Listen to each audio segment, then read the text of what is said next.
Hey guys, and welcome to another weekly reading vlog. I don't really have much to tell you, but if I don't start it now, I'm never gonna start it. That's kind of where my energy level is. It's Wednesday, and I have read some... Tuesday. It's Tuesday. And I have read some this week, and I'll just talk about them briefly because you guys let me know, if you are not here watching me read the book, do you care, or would you rather just hear about it in a wrap-up? So I started the week off by reading the third book in the book of the year, Queen of Nothing. I didn't read anything last week, like at all. I read Queen of Nothing and that's it, which is only like a 300-page book. And it took me all week to read it because I just wasn't reading, wasn't interested. I would literally come home from work and I would do nothing, watch YouTube videos. That was pretty much it. I have read 3 things. So the first thing I finished this week was The Sweetest, Oblivion by Danielle Laurie. This is a mafia romance between a mob boss and a mob boss's daughter. The storyline is that her younger sister is to marry the mob boss, and then some things happen and she ends up having to marry him, and I ended up giving it 3 out of 5 stars. I'm not a huge like mafia slash motorcycle and or motorcycle reader, so the like more alpha-y like misogynistic thing is really hard to get into, I guess. Especially with mafia, what I've noticed is it's very like the women's movement is like not a thing, pretty basically. And women are just like property, and if you happen to land a husband that treats you decent, then you're considered a good one. You're expected to like accept that they're gonna cheat on you, and you're supposed to stay loyal, and that whole 9 yards. So it's definitely an adjustment to get used to. That being said, I liked our hero. He had a good personality. He was sweet-ish, but he had like that edge. What am I saying? I don't know. How do I talk about books? I did not like the female main character though. She was a girly girl, which is fine. Like, I definitely think that a lot of the times we are so busy trying to prove that women aren't just stereotypes that we forget that some women are girly, and that's okay. But I didn't feel like she had anything beyond that, and I was much more interested by her sister and her sister's personality, and I kind of wish that it had been between the sister and the hero because I just thought she was more interesting.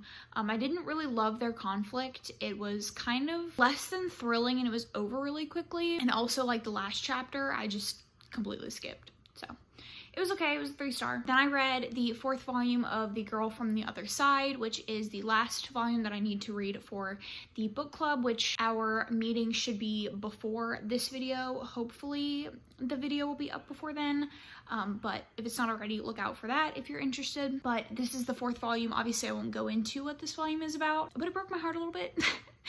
That very last page was just gut-wrenching, but overall I'm really liking this. Unfortunately, I cannot find the rest of the volumes from my library, so I'll have to slowly acquire them over time. So I don't know when I will be reading the 5th volume, but I really liked it. Cute, and you really feel for these monsters. And then the last thing that I read was Surviving the City, which is a graphic novel that I gave 4 out of 5 stars. So this is pretty short, 56 pages, about 2 women, indigenous women. I'm not sure what tribe exactly they're from. So it's handling a lot of topics very surface level.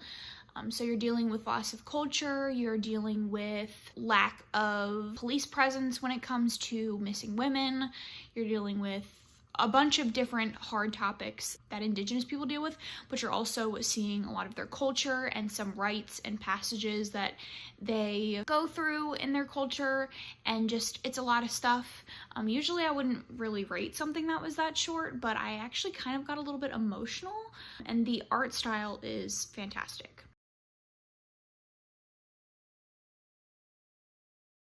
Those are the things that I have read so far this week. I have like 15 books checked out from my library, and I have no interest in reading any of them.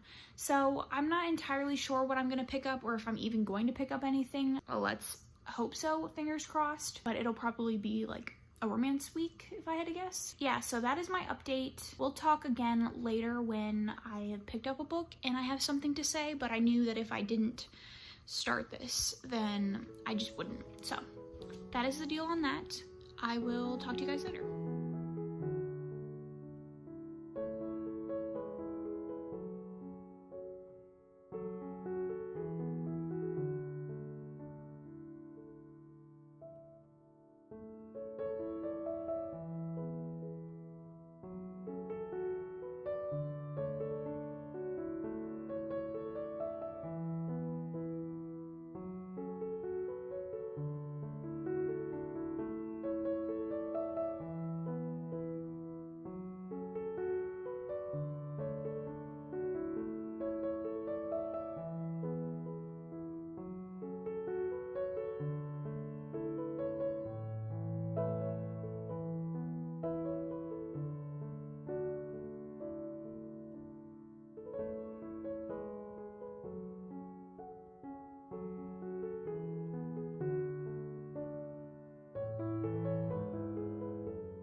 It is Thursday, and I don't remember the last thing I said when I updated this vlog last, but I have finished a book and started another book. So I finished The Initiation by Nikki Sloan, which was wild. Our female main character's sister is engaged to a guy who is like the CEO of a big banking company's son, and she is like set to marry him, and then she ends up getting pregnant, and so ends up going to the daughter, the youngest daughter, the female main character, who has always had a crush on the guy. But there is like this initiation ceremony to go along with the engagement and the male main character getting a seat on the board of the bank. It's crazy. I ended up giving it 4 stars. I thought the beginning was a little boring, but once you get into it, it's wild. Read it and you'll understand. But it was decently written. I didn't really love the female main character. I didn't really love either of them. The heroine was very much a not like the other girls girl, and the guy didn't really have much of a character. But then I started the Mysterious Benedict Society, and I am 21 pages in. So this is a middle grade series about these kids. It seems to be 4 of them who get into this academy, I guess, or this house, and the owner of the house or the academy wants them to complete a mission, and the mission seems to be that there are these weird messages that are being received in people's brains from like TV, radio, and it's like subliminal messages, and it's being transmitted through children. And I'm only 21% of the way through, so I'm not entirely sure like what is gonna happen. I don't know if it's like a training thing, if they have to train for it or what they have to do, but that's pretty much where I am. And it's okay. The writing is it's a little bit stuffier than I think I would expect from a middle grade, and it took a little bit for me to get into it, but I'm enjoying it and I'm gonna continue reading it. That is my update, and we will talk later when I have read some more. Hey guys, it is Friday, and I DNF'd a book and started another book. So I ended up putting down the Mysterious Benedict Society. I ended up starting from Blood and Ash, and I'm not very far in, but if you are not familiar with what this story is about, it follows Poppy, who is a maiden, and I'm not exactly sure what a maiden is or what it all entails. I find out pretty early on that she can like sense people's emotions. She is supposed to be like pure and untouched and all that kind of stuff. So she stays in, I think she stays in a convent. I'm not entirely sure that whole system because like I said, I'm not very far in. She has decided to go to like a bar or something along those lines. And she has just run into the other main character, Hawk, who is a royal guard. And all I know about this world is paranormal creatures. I don't know what exactly it all is, and there was a lot of info dumping and name dropping in the very beginning of the book. That was a little bit hard to follow. I unfortunately watched some spoiler vlogs for this before, like months ago when it first was hyped, I guess, so I know the ending, which I feel like kind of ruins it a little bit for me, because a lot of like what people like about this is the ending, but I already know the big reveals. But I don't know anything about the second book, and I think the third book comes out this year, or it's already out. I'm not entirely sure.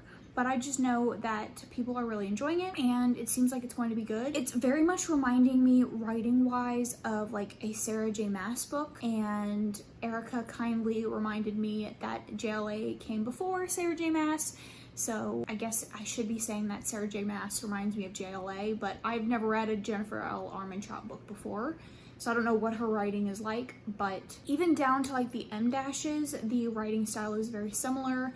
You could say that it's kind of just like the YA norm. This isn't YA as far as I know. I think it's adult. It's very similar in feeling. I'm not hating it. It's easy to read and it's fun and it's quick. So I'm enjoying myself, and I'm gonna continue reading it, and I will update you guys as I go along. I am gonna try to update more than I usually would for this book, because I never really see a lot of like outright opinions. Most people either do spoilers, so you can't really watch it unless you don't care about the book, or they're just like, oh, it's crazy, and that's pretty much all you hear. I'm going to try to keep it spoiler free and update you guys as I'm going along. Maybe I'll do like, I think I'm at 21%, so maybe I'll do like 50%, then 75%, and then when I finish it, that is the situation. I have my coffee, have my fire, and I am going to get back into it. So we will talk when I have something to say. Hi friends, so I'm officially 25% of the way through From Blood and Ash, and we have found out some things about this society. I don't know why I said I was almost 20%.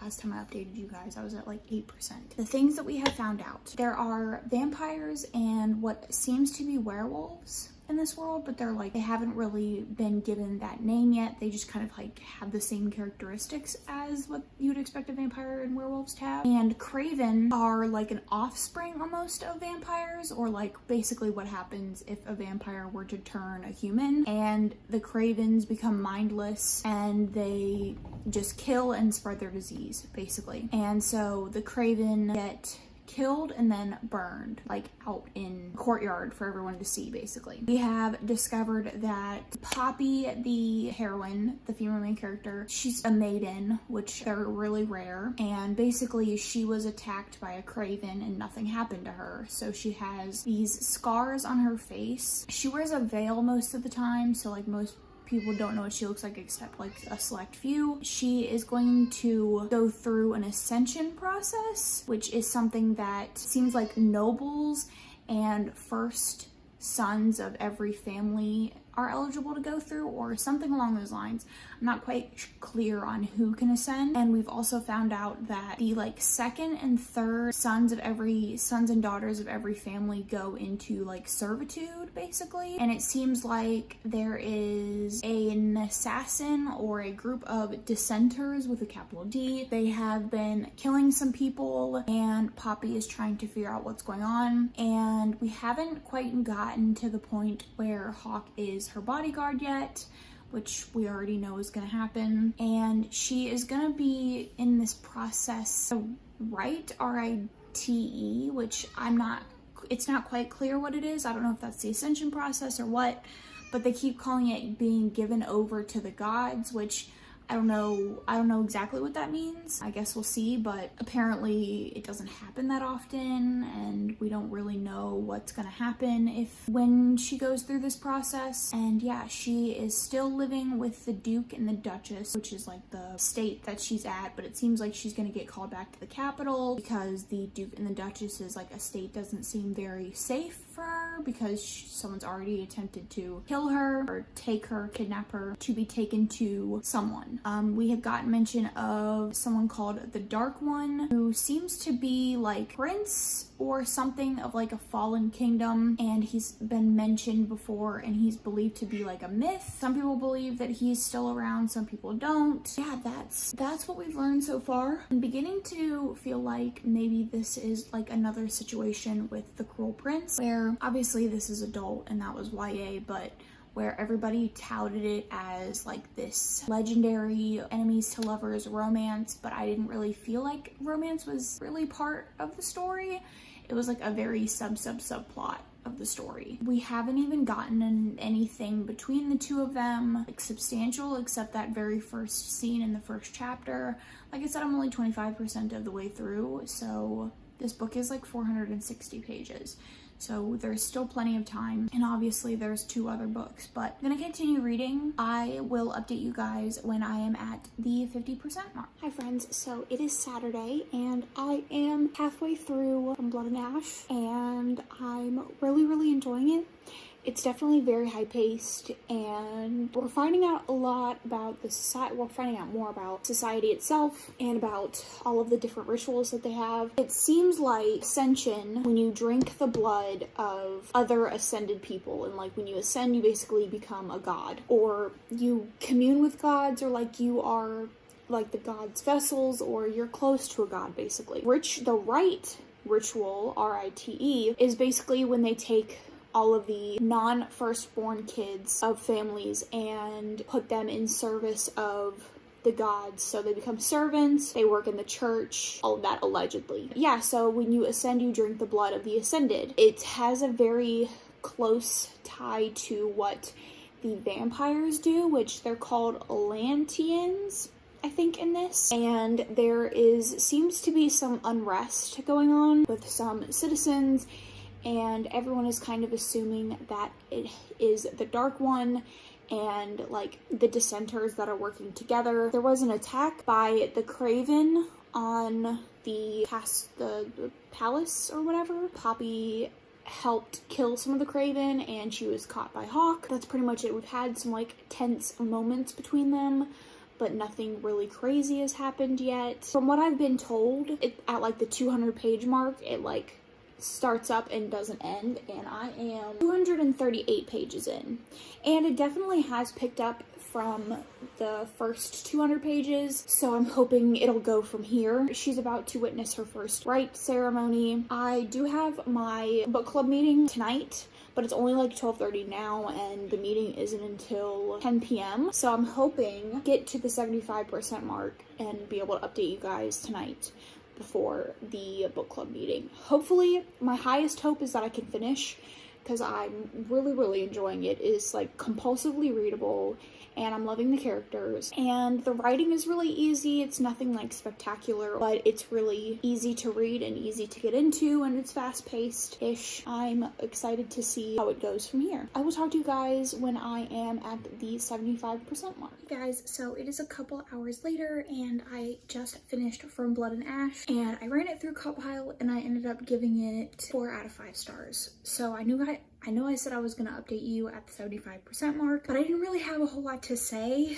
Kind of the plot was developing, I guess. Because I already knew, there was only one plot twist that I didn't know, but I knew like everything else. So this wasn't really shocking for me, but I feel like for some people, the ending, like the shock ending, was part of the appeal. But I still really enjoyed it. I really enjoyed their relationship, and I liked Hawk. I set it down and immediately wanted to pick up the second one. So I think that speaks to my enjoyment level of the book. Complaints are that it was not really anything original. It didn't feel new. It felt readable and it felt interesting, but it didn't feel like something I've never read before. The world building was a little info dumpy rather than clear, if that makes sense. I felt like we weren't getting a clear picture of the society, and like, I get part of the reason why for the majority of the book we didn't know, but even then it was a little confusing, and I think it came through in my clips where I was like trying to tell you guys what was going on, but I didn't really know myself. So let me kind of build the world for you a little bit more. So Poppy is a maiden. She is the only maiden. There's only been one maiden before her. Her parents died when she was very young, and she was brought in by the Duke and Duchess of this palace. And she is considered a maiden because she has a gift, which basically allows her to feel other people's pain in addition to like taking it away. As the book is going on, we're seeing her powers kind of develop, and in this world there is like this ascension ceremony. It seems like the upper echelon of the society and the firstborn of every family ascends. Basically, all you know about the ascension ceremony is that they drink the blood of the gods, which after you've ascended, you're considered a god, essentially, and you become stronger and your eyes turn black. But other than that, we don't really know much about them. As well as like an ascension ceremony, there's also a rite. It is basically when they take the second and third son or daughter from every family and make them serve the gods and like be in the church and be in the palace and things like that. And the ascended are the only ones that see these first and second. The families can't see them after they have gone through the ritual. There was a war like hundreds of years ago. There was a king and a queen that were ruling this land, and they were the Atlanteans, and they were essentially vampires, which they don't use that word until kind of towards the end, but they were vampires, and they were turning people into what are called cravens, which are basically mindless vampires. And they were allegedly turned against, like the gods allegedly turned against them. The kingdom fell, and then this new kingdom and regime rose up. In addition to the vampires and the cravens, there are wolvens, who are basically werewolves that are bonded with the Atlanteans, or were bonded with the Atlanteans. And now the prince of the king and queen of Atlantean, his name is Castiel, or Castile, and he is the Dark One. He's the only remaining one in his family. There are myths surrounding him. Some people think he didn't exist, some people do. In the beginning of the book, some people start dying, and they think it is the Dark One sending ravens to attack. And that's it.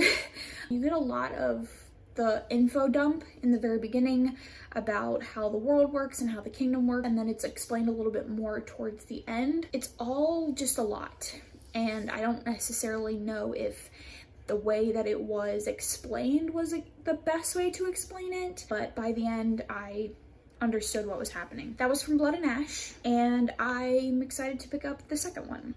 If you are a fan of Sarah J. Maas style stories, I would definitely say you would enjoy this. They have very similar feelings. The writing style, the like angst and like edgy sexiness they have like the same kind of feeling, but it's like 6:30, and like I said, our manga club is at 10, so I don't know if I'm gonna pick up another book between now and then. I might just watch some Twitch or something, but that is the update for that, and I will talk to you guys when I've read something. It is time to wrap up this reading vlog.